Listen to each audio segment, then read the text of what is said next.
Welcome to Tasha and Mom channel.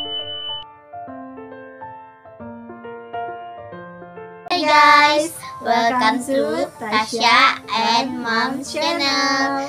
Hai guys, ini adalah video pertama kami. Di video ini kami akan share tentang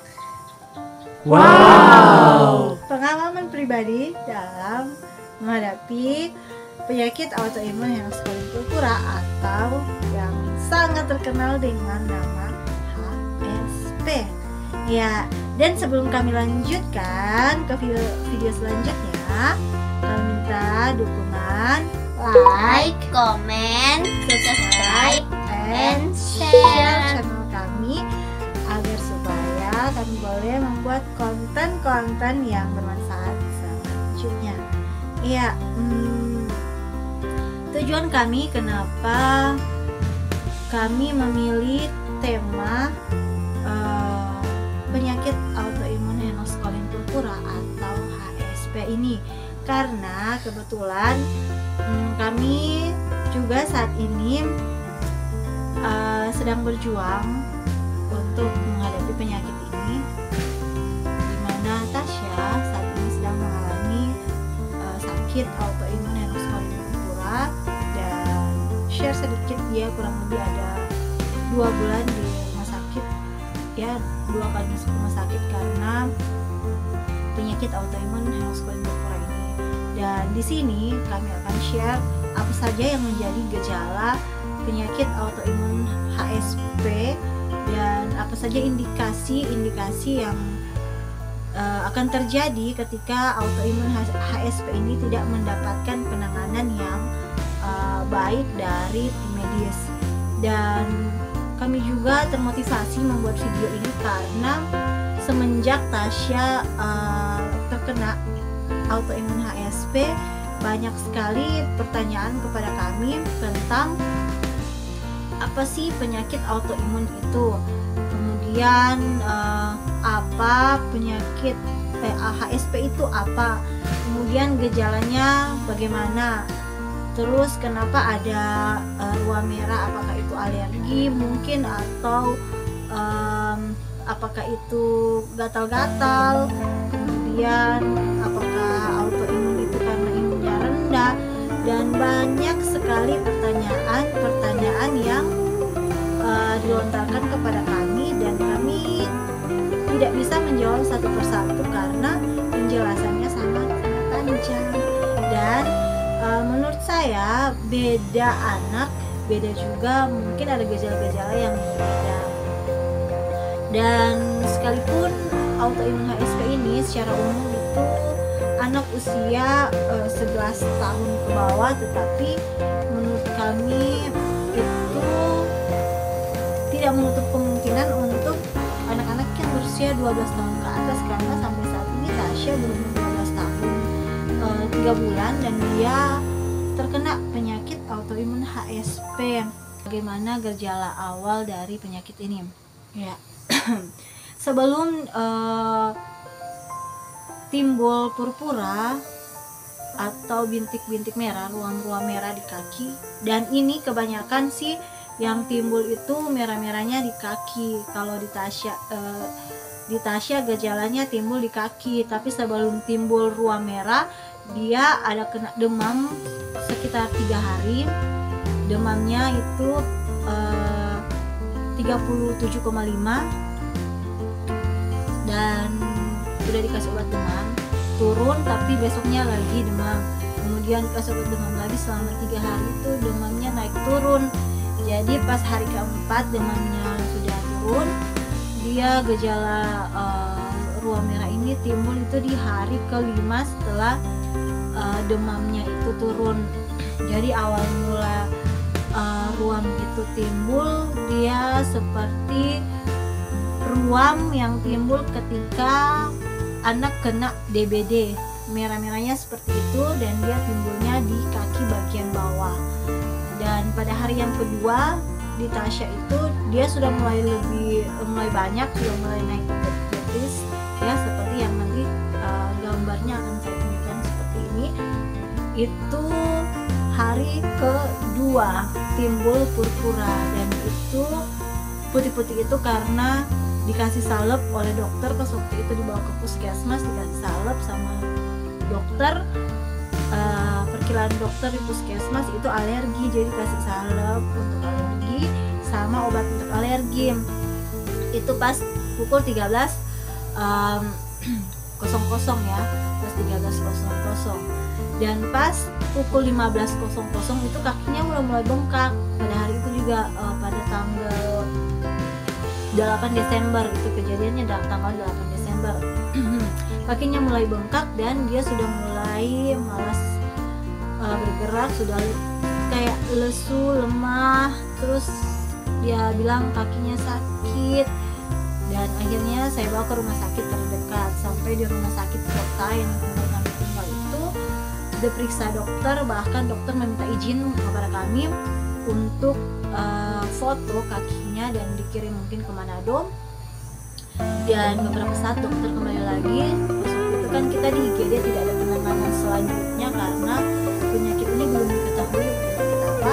Jadi dia periksa dokter itu dia kena autoimun, jadi harus dirujuk ke rumah sakit daerah provinsi, yaitu rumah sakit Prof. Kando Malalayang waktu itu. Dan akhirnya pada tanggal 9 Tasya dirujuk, ya dia dirujuk ke Malalayang. Dan sampai di sana puji Tuhan tim medis luar biasa ya, cepat tanggap dan masih dengan gejala yang sama, tapi sudah mulai membengkak seperti yang ada gambar yang ini gambar pas dia sudah masuk di rumah sakit daerah Prof. Kando Malalayang. Bengkak, sudah ruam-ruam merahnya udah agak hitam, kemudian sudah ada luka-luka seperti ini kayak melepuh ya. Dan dia dirawat di rumah sakit Prof. Kando Malalayang itu ada kurang lebih ada 2 minggu lebih, 1 hari 15 hari kayaknya, 16 hari dia dirawat di sana. Dan selama perawatan 2 minggu itu dia ada gejala lain selain bengkak dan merah-merah ini. Gejala lainnya ada bengkak di sendi-sendi, kayak di sendi tangan yang kiri sama kanan. Terus tangan kirinya mulai bengkok dan tangan kanannya juga agak bengkok seperti ini. Kemudian dia susah berjalan, tidak bisa berjalan sama sekali. Itu di hari ke-4 atau ke-5 pas dia dirawat di rumah sakit. Kemudian tangannya sudah tidak bisa digerakkan seperti ini. Jadi dokter curiga jangan-jangan dia kena lupus. Jadi pas waktu itu rutin periksa urin sama darah, dan sampel darahnya itu diambil dan dikirim ke lab yang ada di Jakarta. Dan 1 minggu itu hasilnya sudah ada, ternyata dia positif autoimun Henox-Colic purpura atau HSP. Jadi untuk gejala awalnya kami mau share ya kepada para orang tua yang mempunyai anak-anak. Ketika anak demam atau ketika timbul ruam yang tiba-tiba timbul tanpa ada gejala apapun, sebaiknya jangan dulu diberikan ramuan atau obat-obat yang di luar obat dokter sebelum kita mengetahui penyakit apa yang anak kita alami. Dan yang kedua, gejala untuk autoimun HSP itu adalah pertama timbul ruam-ruam merah kecil-kecil, dan seiring berjalannya waktu dia akan berubah menjadi besar kayak pulau-pulau seperti itu dan timbul ya, merah-merahnya itu semuanya keluar. Kemudian beberapa jam berikut dia akan berubah menjadi warna ungu, dan dari kayak warna ungu dia akan berubah menjadi warna hitam. Dan juga ada bengkak di kaki, bengkak dan purpuranya itu, ruam-ruam merahnya itu bisa melepuh sampai nantinya ada luka. Selain itu dia juga ada nyeri sendi di tangan, di kaki, terus bayinya susah untuk bergerak, susah untuk berjalan, bahkan tangannya pun sampai bengkok. Dan jika ada salah satu gejala yang ada yang sudah saya sebutkan itu terjadi sama anak dari anak bapak ibu mungkin, atau ada tetangga atau sahabat atau saudara kita, sebaiknya langsung saja diperiksakan ke dokter atau rumah sakit terdekat, karena bisa saja dia terkena dan pada saat dia dirawat selama 15 hari atau 16 hari di rumah sakit itu, dia masuk tanggal 8 dari rumah sakit kota kami, kemudian dirujuk tanggal 9 di rumah sakit Prof. Malayang, rumah sakit provinsi daerah, karena di Sulawesi Utara hanya ada di situ perlengkapannya lengkap dan tim medisnya sangat luar biasa bekerja ya. Responnya cepat dan penanganannya bagus. Kemudian dia pulang tanggal 23 Desember. Itu pun dia pulang karena dia sudah mau ingin pulang karena mau Natalan. Jadi dokter bilang ya udah dia sudah bisa pulang, tapi dia harus jaga pola makan. Untuk makanannya sendiri itu tidak boleh yang asin-asin, tidak boleh yang pakai mecin, yang pakai penyedap rasa, karena autoimun HSP ini yaitu indikasinya dia menyerang ginjal, dia menyerang usus saluran pencernaan, dia menyerang lambung, dan tidak bisa berminyak, tidak bisa pedas ya. Dia akhirnya pulang tanggal 23 dengan gejala yang tidak berkurang sama sekali. Kakinya masih bengkak, masih susah jalan, kemudian purpuranya masih hilang timbul, sendi-sendinya masih sakit. Akhirnya dia pulang tanggal 23 dan kita kontrol pertama itu tanggal 27 Desember. Pas dikontrol pertama, diperiksa urin dan periksa darah juga, dan kita akan balik kontrol tanggal 3 Desember Januari 2023, tetapi di tanggal 2 itu dia drop lagi dengan gejala yang luar biasa mengagetkan dan lebih parah dari gejala yang sebelumnya. Dan nanti akan kita buatkan video part 2 tentang autoimun HSP, gejala selanjutnya selain gejala-gejala yang ada tadi yang sudah saya sebutkan.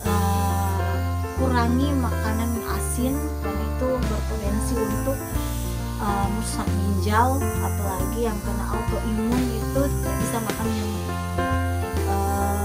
asin-asin, kemudian yang penyedap rasa itu, kemudian yang bermecin, yang fast food yang seperti itu tidak bisa, yang berminyak, kemudian lebih menjaga jam istirahatnya dijaga, kemudian tidak bisa stres yang paling pertama, karena kalau dia stres pasti purpuranya akan timbul banyak sekali. Dan ya, sampai di sini video part pertama tentang autoimun henoxpolin purpura. Kita akan ketemu lagi di video part yang kedua. Dan untuk itu, sebelum kita tutup video ini, jangan lupa di subscribe, like, comment, share, agar supaya kita bisa membuat konten-konten yang lebih bermanfaat lagi, yang bisa memberi support kepada kita semua. Oke, thank you for watching. goodbye, Salam sehat dan bye bye, see you.